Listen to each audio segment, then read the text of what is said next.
Welcome back and thank you for tuning in. As I mentioned this Monday in the update, I want to make a Dark Angel army and I want to make it kind of fast so that I can get into 8th edition with a lot of new stuff. I'm both going to paint up some of the old mini marines and their vehicles and whatever I can get my hands on shiny new Primaris stuff.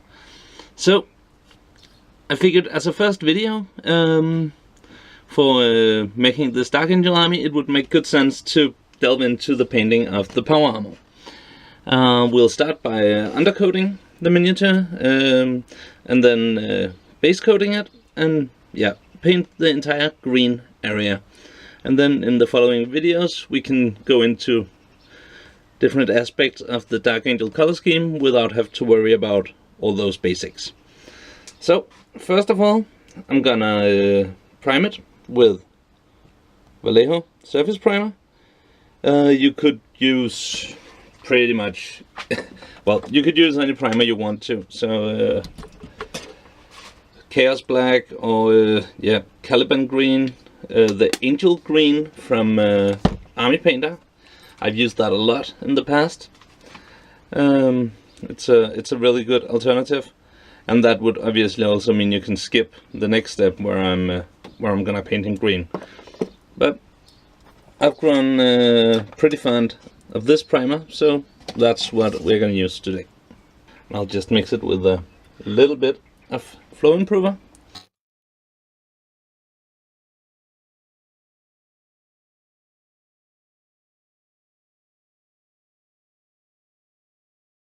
Oh, I should probably also mention that the weapon arm is held in place with a bit of poster putty so that I can remove it later when I need to paint the chest detail.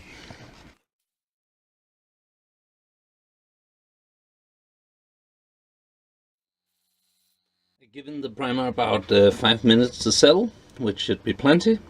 And now we move on to the base coat. I'm gonna use dark green. Obviously, if you primed with a dark green spray or likewise, you can skip this. And the dark green could also just be Angel Green or Caliban Green. And what I'm gonna do is I'm just gonna add it slowly to get a nice even coat.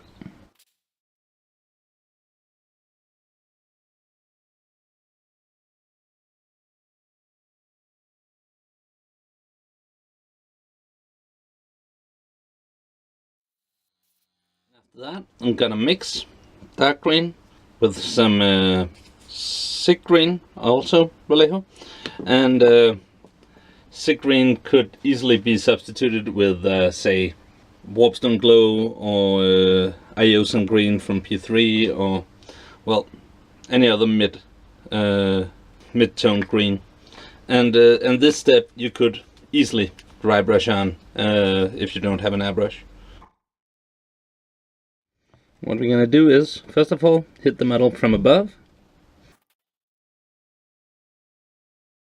giving it a bit of natural highlight,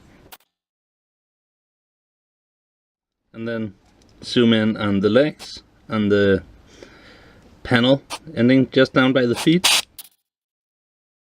and the kneecaps.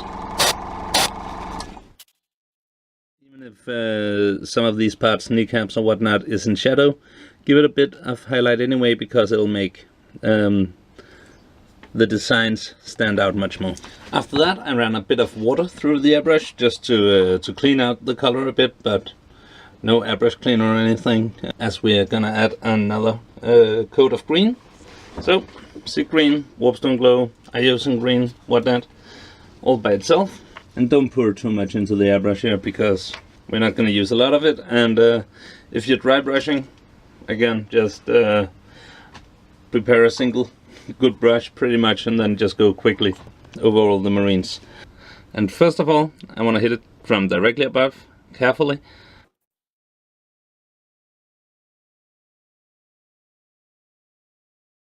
Aiming for the upper backpack and the shoulders and the head, and then also the hands holding the gun, but leaving the knees and whatnot below in the darker shade. After another few minutes of dry time, I'm gonna take some Nolan oil and give the power armor, or the miniature in fact, an all-over wash. And if your can of Null Oil is is not quite new, I suggest thinning it down with a bit of Lamaine medium, because I find that Null Oil that has been opened for a long time have a tendency to get too dark. And while we want this shadow or shade to be really dark, we don't want it to smear and ruin the transition we made.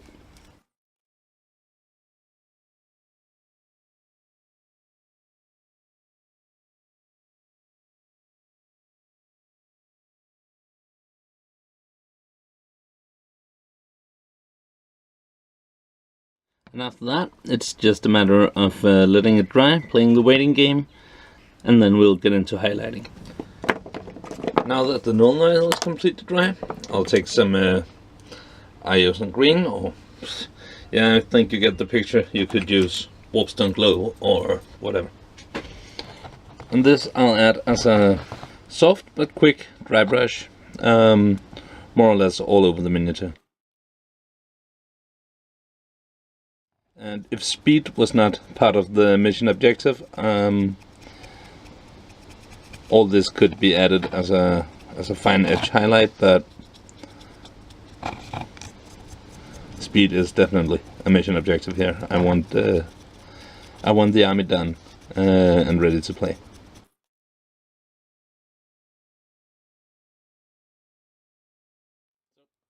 After that, I'll take some Necrotank green, or Mood green, or yeah, whatever, Scorpion green.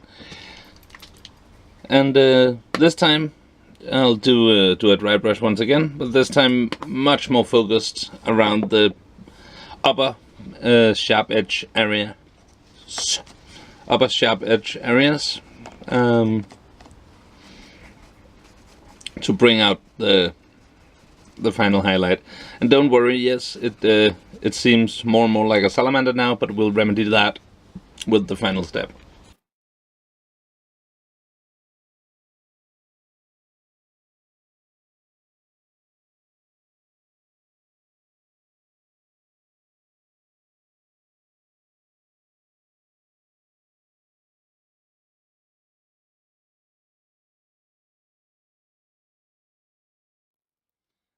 To smooth out the roughness of the dry brush and bring the colors together, a glaze of Waywatcher green.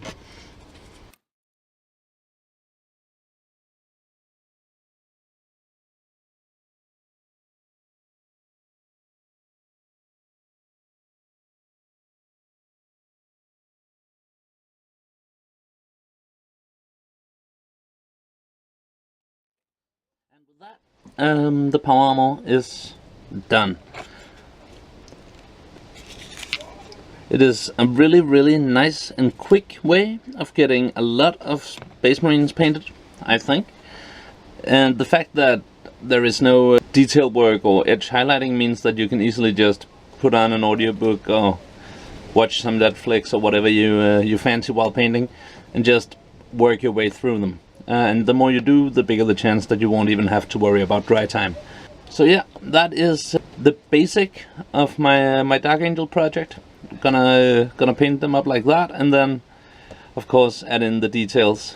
So that'll be the next stuff we're looking into. I hope you found it useful. Let me know below if you have any comments. Please like and subscribe if you wanna follow the rest of this Dark Angel series. And take care, and bye bye.